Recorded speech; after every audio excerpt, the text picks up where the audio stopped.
كرة القدم عندها قانون التلاغي مول الباج ديال البالون. جبدتي هاد اللقطة هادي اللي بدينا بها ديال يعقوب منصور وقارنتيها مع اللقطة ديال الوداد اللي كانت البارح في ماتش الحسنية، فشت انا ما بين هادي وهادي، وانت دويتي بلا منطق وجبدتي حوار ديال سيد النعمة ديالك القجع. اللقطة كيف ما كتشوفوا هنايا، نبداو بعدا ديال يعقوب منصور اللي كان فيها نفس الشيء اللي طرا في هذه اللقطه هذه ديال الوداد الرياضي، غير هو وحده فيها حاله كيتعاقب عليها هنا المدافع، وحده الا. وتبع معنا باش تفهم ماذا يقول القانون، وخلينا من ذاك المخرف اللي يدير باس مسميها البالون. ما علينا، خلينا من هذا البوكيمون نمشيو اخويا نشوفوا الاصل ديال اللقطه.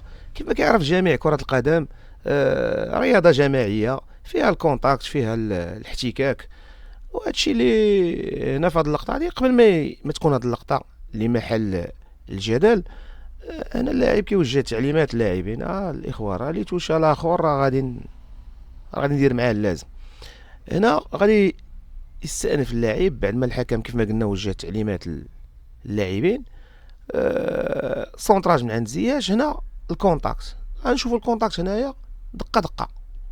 الكونتاكت هنا في البدايه ديال النزال الهوائي ما بين اللاعبين، كره في السماء، بجوج مشاو يلعبوا كره، ولكن اللاعب ديال الحسنيه الخطا اللي دار مشى بالايد ديالو مفتوحه وما لعبش الكره، وقاس الراس ديال المهاجم ديال الوداد. هادشي انتبهوا ليه الناس ديال الغرفه ديال الفار، عوض ديال الحكم ديال الساحه، وعيطوا ليه وصحح الغلط ديالو واعلن على ضربه جزاء وانذار للاعب ديال الحسنيه.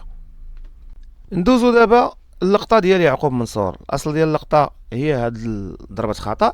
هنا اللاعب ديال الوداد مشى للكره، لعب الكره. اللاعب هنايا ديال يعقوب منصور جا متاخر، ما لعبش الكره، ولكن جا تحت من المدافع الودادي، وكان كونتاكت خفيف. حنا دابا راه دايرين واحد ناقصين من السرعه باش كنبينوا هنا هاد اللقطه هذه اللي فيها كونتاكت خفيف، ونعاودوا نشوفوها بالطوريال ديالها.